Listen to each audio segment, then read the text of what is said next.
नमस्कार, सत्यशोध न्यूज मध्ये आपले सर्वांचे स्वागत आहे। मिरज तालुक्यातील म्हैसाळ येथील नुकतेच मुख्याध्यापक पदावरून 31 मे 2025 रोजी सेवानिवृत्त झालेले मान्य श्री सुरेश वनमोरे सर यांचा सपत्नीक सत्कार समारंभ रविवार दिनांक 13 जुलै 2025 रोजी म्हैसाळ येथे मोठ्या उत्साहात पार पडला। दी हिंद एज्युकेशन सोसायटी मिरज या शैक्षणिक संस्थेच्या RM हायस्कूल मिरज येथून ते सेवानिवृत्त झाले। याबद्दल मान्यवरांच्या हस्ते वनमोरे सर यांचा जंगी सत्कार करण्यात आला। कार्यक्रमाचे प्रमुख पाहुणे म्हणून दी हिंद एज्युकेशन सोसायटी मिरज या संस्थेचे अध्यक्ष मिलिंद जाधव सर। सगळ्यात महत्त्वाचं म्हणजे प्रत्येकाला मदत करण्याची इच्छा असणारी व्यक्ती आहे। त्यांचा हा गुणधर्म पतसंस्थेमध्ये असल्यामुळे संस्थेचे सचिव राहुल साळुंके सर होते। आमची दी हिंद एज्युकेशन सोसायटी मिरज आणि दी हिंद एज्युकेशन सोसायटी मिरज या संस्थेमार्फत चालवलं जाणारं RM हायस्कूल मिरज हे आमचं माध्यमिक विद्यालय। या RM हायस्कूल मिरज या विद्यालयाचे आमचे लोकप्रिय आणि लाडके मुख्याध्यापक आदरणीय श्री सुरेश राजाराम वनमोरे सर यांच्या सेवानिवृत्तीच्या कार्यक्रमासाठी आपण सगळेजण या ठिकाणी एकत्र जमलेलो आहोत। सर्वप्रथम मंचावर उपस्थित असणारे आजचे सत्कारमूर्ती ज्यांना शुभेच्छा द्यायला आपण सगळेजण एकत्र जमलोय ते आदरणीय श्री वनमोरे सर आणि त्यांच्या सौभाग्यवती सौ रुक्मिणी वनमोरे मॅडम। मंचावर उपस्थित असणारे आमच्या संस्थेचे अध्यक्ष श्री मिलिंद जाधव सर। कार्यक्रमाच्या अध्यक्षस्थानी महाराष्ट्र राज्य कायम योजना अनुदानित कृती समितीचे उपाध्यक्ष खंडेराव जगदाळे सर होते।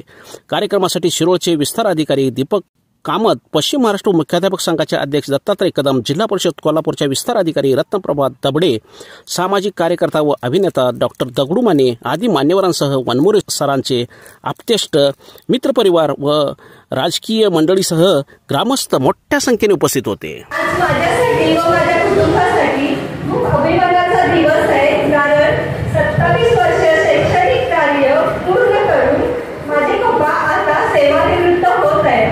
खरं तर हा सेवानिवृत्त असं मी म्हणू शकत नाही, कारण त्यांनी एक कर्तव्य पूर्ण करून नवीन दिशेने वाटचाल करत आहेत। त्यासाठी सगळ्यात पहिल्यांदा त्यांना खूप खूप शुभेच्छा।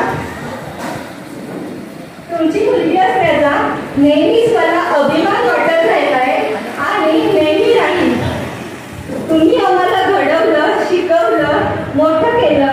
आज जे काही मी आणि सुयोग आहे, जे काही करत आहोत ते तुमच्या मेहनतीमुळे।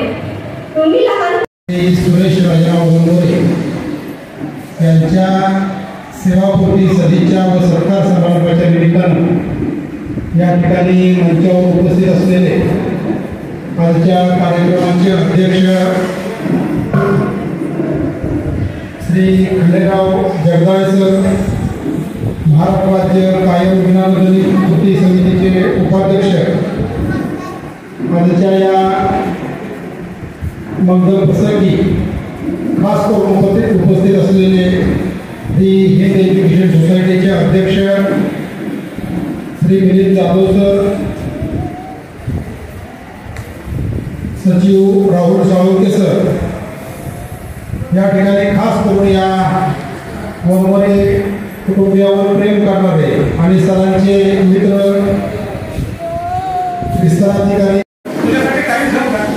मला शंका आहे की ह्याची इच्छा आहे की नाही आहे, पण मला खूप आज अवघड जातो।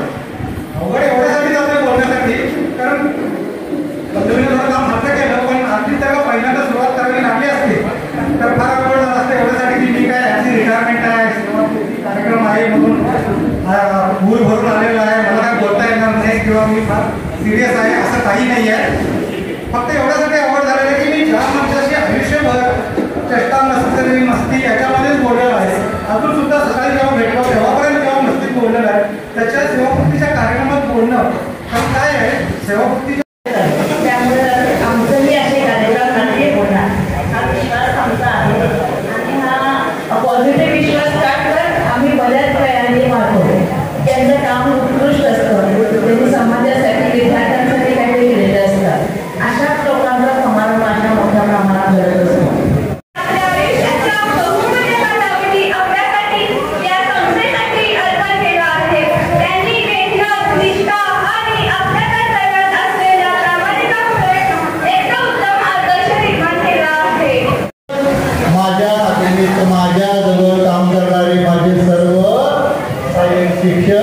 शिक्षिका आणि शिक्षकेतर कर्मचारी हे महत्वाचे आहे. ते नसतील तर आपण काय करू शकत नाही. म्हणजे हे सगळं करायला सगळ्या गोष्टी लागतात आणि ते संस्थेनं सुद्धा माझं काही वेळा म्हणणं आहे ते पूर्ण करून दिलेलं आहे. संस्थेबद्दल आता न सांगता मी गणेशवाडी या ठिकाणी 2 वेळा बदलीला गेलेलो आहे. मुख्याध्यापक तिथं काम केलेलं आहे. नरवाड या ठिकाणी 2010 ते 2012 काम केलेलं आहे मुख्याध्यापक म्हणून. त्याचबरोबर मी इंग्लिश स्कूल सोनी या ठिकाणी 4.5 वर्ष मुख्याध्यापक काम केलं आहे. मिरज या ठिकाणी 6 वर्ष 14 ते 19. परत ज्यावेळी महापौर 19 झाला त्यावेळी शाळा आणि मी सुद्धा पाण्यात गेलेलो.